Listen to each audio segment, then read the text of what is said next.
എല്ലാവർക്കും എൻ്റെ യൂട്യൂബ് ചാനലിലേക്ക് സ്വാഗതം.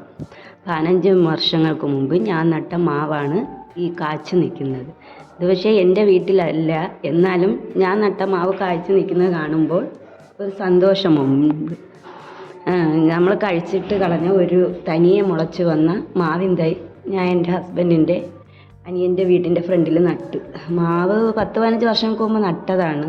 പക്ഷേ അത് ഒരുപാട് വർഷമായിട്ടും കായ്ക്കാത്തത് കൊണ്ട് എൻ്റെ അനിയൻ്റെ വൈഫ് അത് പലപ്പോഴും മുറിച്ച് കളയാം മാവ് കായ്ക്കുന്നില്ല എന്ന് പറഞ്ഞു.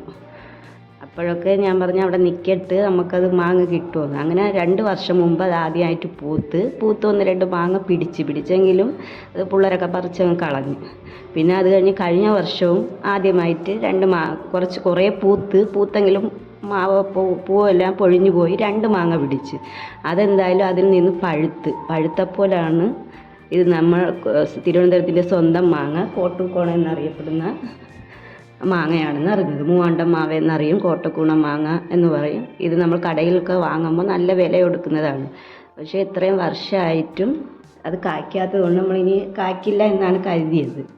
അപ്പോൾ ഇപ്പോൾ ഇത്രയും മാങ്ങ ഒരുപാട് പിടിച്ചത് ഈ വർഷമാണ്. ഇങ്ങനെ മാങ്ങ കാച്ച് നിൽക്കുന്നത് കാണുമ്പോൾ നമുക്കൊരു സന്തോഷമുണ്ട്.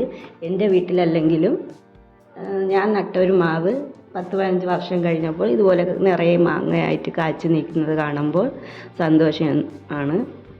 എല്ലാവരും ഇതുപോലെയൊക്കെ സ്ഥലങ്ങളുള്ളവർ നമുക്ക് കഴിക്കുന്ന മാവിൻ്റെ ഇത് തന്നെ ഒന്ന് കുഴിച്ചിട്ടാലും ഇതുപോലെ കുറച്ച് വർഷം പിടിക്കും. പക്ഷേ ഈ മാവിനാണ് ആയുസ് കൂടുതലെന്ന് പറയുന്നത്. ഇപ്പോൾ ഗ്രാഫ്റ്റഡ് മാവൊക്കെ വാങ്ങുമ്പോൾ അത് 2 വർഷം 3 വർഷം കൊണ്ട് കായ്ക്കും, പക്ഷേ അതിന് ആയുസ് കുറവാണെന്നാണ് പറയുന്നത്. അതുപോലെ നമ്മൾ ഈ നാടൻ മാവിൻ്റെ ടേസ്റ്റ് എന്തായാലും ഗ്രാഫ്റ്റഡ് മാങ്ങയ്ക്ക് ഉണ്ടാവില്ല. അപ്പോൾ ഇതുപോലെയൊക്കെ സ്വന്തമായിട്ട് സ്ഥലങ്ങളുള്ളവർ നമ്മൾ മാങ്ങ കഴിച്ചിട്ട് കടയിൽ നിന്ന് വാങ്ങുന്ന മാങ്ങ കഴിച്ചിട്ടുള്ള ഇത് നട്ടാലും അതിൽ നിറയെ വർഷം കുറച്ച് പിടിക്കും. എന്നാലും പതുക്കെയാണെങ്കിലും നല്ല മാവ് കഴിക്കും. ഇതിൻ്റെ മാങ്ങ നമ്മൾ വീട്ടിൽ തന്നെ സ്വന്തമായിട്ട് എന്തെങ്കിലുമൊക്കെ കൃഷി ചെയ്ത് എടുക്കുമ്പോൾ നമ്മൾ കടയിൽ നിന്ന് വാങ്ങുന്നതിനെക്കാട്ടിയും പച്ചക്കറിയായാലും എന്ത് സാധനമായും അത് നാടൻ്റെ ഒരു ടേസ്റ്റ് ഉണ്ട്. അതുപോലെ ഈ മാങ്ങയ്ക്കും കഴിഞ്ഞ വർഷം ആദ്യമായിട്ടൊരു മാങ്ങ ഞാൻ നട്ടതായതുകൊണ്ടായിരിക്കും ആദ്യത്തെ മാങ്ങ ഞാൻ തന്നെ പഴുത്തത് കഴിച്ച്. അത് നല്ല അടിപൊളി ടേസ്റ്റായിരുന്നു. നമ്മൾ കടയിൽ നിന്ന് വാങ്ങും പോലെ അല്ല, അതിനൊരു വ്യത്യാസമുണ്ട്. അപ്പോൾ ഇതുപോലെ ഇങ്ങനെ മാങ്ങയൊക്കെ കാച്ച് നിൽക്കുന്ന കാണുമ്പോൾ എല്ലാവർക്കും ഒരു സന്തോഷമുണ്ട്. നിങ്ങളും ഇതുപോലെയൊക്കെ സ്വന്തമായിട്ട് സ്ഥലമുള്ളവരൊക്കെ മാവ് നടുന്നത് നല്ലതാണ്. എന്നാൽ എൻ്റെ വീട്ടിൽ ഞാൻ ഒരു 15 വർഷങ്ങൾക്ക് മുമ്പ് ഇതുപോലെ കാർഷിക കോളേജിൽ നിന്ന് ഒരു മാവ് വാങ്ങി നട്ടിട്ടുണ്ട്. പക്ഷേ ഇതുവരെ അത് കായ്ച്ചിട്ടില്ല. ഇതുപോലെ ഇടയ്ക്ക് 1-2 പ്രാവശ്യം പൂക്കും, പിന്നെ പൊഴിഞ്ഞു പോകും. പിന്നെ ഞാൻ മുറിച്ചൊന്നും കളഞ്ഞിട്ടില്ല. ഇതുപോലെ കുറച്ച് വർഷം കഴിയുമ്പോഴും കായ്ക്കും എന്ന് പറഞ്ഞ് ആ മാവ് നിർത്തിയിട്ടുണ്ട്.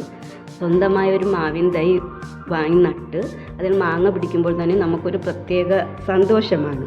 എന്നാൽ സ്വന്തമായൊരു മാവിൻ തൈ നട്ട് 10-15 വർഷം വരെ കായ്ക്കാതെ നിന്നിട്ട് കായ്ക്കുമ്പോൾ അത് കുറച്ചുകൂടി നമുക്കത് സന്തോഷമാണ്. അപ്പോൾ എൻ്റെ മാവിൻ തൈ കായ്ച്ച് നിൽക്കുന്ന ഞാൻ നട്ട എൻ്റേതല്ല, എൻ്റെ വീട്ടിലല്ല ഇപ്പോൾ ഈ മാവ് നിൽക്കുന്നത്. എന്നാലും ഞാൻ നട്ട മാവ് നിറയെ കാച്ചു നിൽക്കുന്ന വീഡിയോ നിങ്ങൾ കണ്ടു നോക്കൂ.